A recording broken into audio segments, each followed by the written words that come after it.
Part 1. Complete this text. Okay, so here's a joke. A man sitting on the veranda with his wife when one night, out of the blue, he says, "I love you."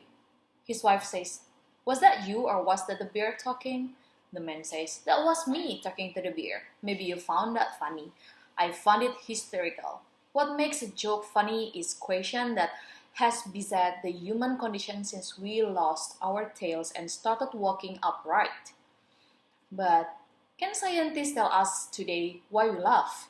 Scott Wims is a cognitive neuroscientist and the author of the book The Science of When We Laugh and Why. He joins us from member station KUAR in Little Rock, Arkansas. Thanks for being us, Scott Wims. Thank you very much for having me. Tell me a joke, let's break it down a little bit, would you? Sure, I should warn you though, as a scientist, I'm not trained very well to do jokes, but I'll do my best. Alright. So, a dog walks in the telegraph office and he says, "I want to send a message." And the operator says, "Sure, what would you like to send?" And the dog says, "Woof, woof, woof, woof, woof, woof, woof." And the operator pauses a second and goes, "You know, that's only 9. You can send the 10th woof for free." And the dog replies, "But that would make no sense. People never laugh when I tell that jokes." I'm giggling here. Thank you. I wouldn't hold it against you if you did not. Alright, I'm kinda getting my comedy writing sketch part here, but you're a neuroscientist. What makes it funny? There is one part of the brain that worth recognizing and it's called the anterior cingulate.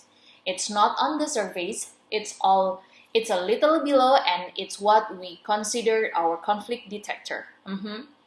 Anytime we're confused or overwhelmed, or just we have conflicting information like in the form of a surprising punchline, this area is very active. Why is conflict important in the joke? It's basically how we process things we don't understand. I mean, so much of our life is filled with conflict and not just a joke. I mean, people laugh at funerals, people laugh at the tragic events, and it's because these are times when we just don't know how else to respond. I mean, humor is much broader than just a stand-up routine. It's just how we look at these moments in life where things don't make sense. So laughter is coping, bonding, listening, anxiety, the sense of it is, and I think that's why it's so linked with health benefit as well. Now, humor hasn't always been looked upon so positively. You read that Plato and Jesus weren't funny. No, I mean, it's really a shame. Historically, humor has not gotten into good rap. Someone actually counted the number of the times that laughter occurred in the Old Testament. The total number is 29, and of those, only 2 are positive. In other words, only 2 are occasions of joy. Well, there's debate now whether Jesus laughed or not just in the Old Testament, but in his whole life. And of course, Plato, Hobbes, Fichte, these scholars all have very negative views towards humor because they saw it something that weak minds did. It's not something that serious people do. Do you think men and women tell jokes differently? They do. It turns out that women laugh more than men, but they're much less successful in the world of comedy, or at least there are fewer professional female comedians, it's the same, and people have wondered why is this? Because it's certainly not that women have less of sense of humor. And one evolutionary theory is that the men are raised and maybe even have an evolutionary benefit to being the funny people in relationship. We men make women laugh because it's a sign of genetic fitness. A man who can make his partner laugh is more likely to be intelligent and good caregiver. And that's also why women consistently rate sense of humor as number 1. Desired trait in a mate.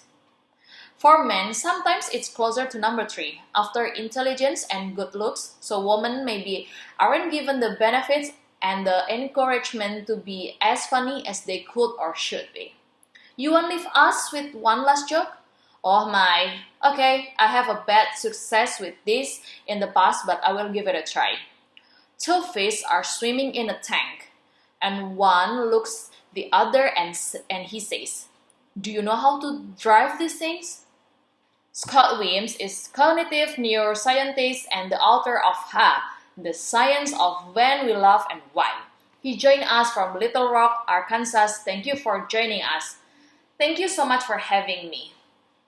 And you're listening and maybe loving the weekend edition from NPR News. Part 2. Complete this text. Dad, Dad, Dad! Oh, what? The movie is over. You slept through the best part. I must doze off the last few minutes. Right, you were gone for so long. You should have brought your pillow and blanket. So, what did you think about it? Well, overall, I'm a little disappointed with the movie. I mean, the story is a little bizarre. You have to admit. I mean, really, how believable is a plot about the captain who navigates his spaceship of the four reaches of the galaxy and encounters a race of frog people? I mean, come on. I thought it was fantastic. I mean, you have to admit that the special effects were awesome. And the acting wasn't bad either.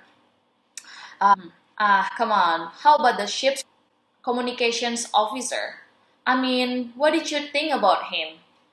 Well, he wasn't a little weird to you. He was always talking to himself, and he had that funny hairdo. Well, he has a little unusual, yeah. But the ship's doctor was amazing. It was so cool when he brought the captain back to life during one of the battles. That was pretty realistic, but then the rest of the movie just went from bad to worse, and the photography was so fake. How do you know? You were snoring so loud. The neighbors probably had to close their window. It was that bad. Well, let's go to bed. Part 3. Complete this text.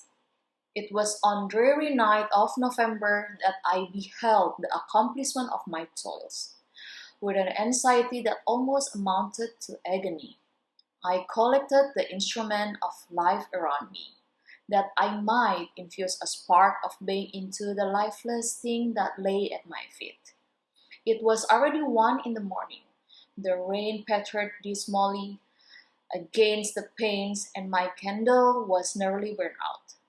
When the glimmer of the half-extinguished light, I saw the dull yellow eye of the creature open. It breathed hard, and a convulsive motion agitated its limbs. How can I describe my emotion at this catastrophe? Or how delineate the wretch whom with such infinite pains and care I had endeavored to form? His limbs were in proportion, and I had selected his features as beautiful. Beautiful! Great God! His yellow skin scarcely covered the work of muscles and arteries beneath. His hair was of a lustrous black and flowing, his teeth of a pearly whiteness, but these luxuriances only formed a more horrid contrast with his watery eyes, that seemed almost of the same color as the dun white sockets in which they were set, his shriveled complexion and straight black lips. The different accidents of life are not so changeable as the feeling of human nature.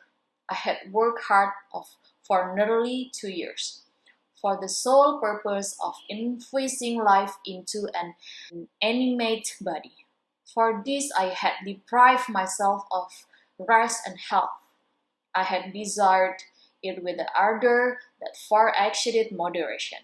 But now that I had finished, the beauty of the dream vanished, and breathless horror and disgust filled my heart.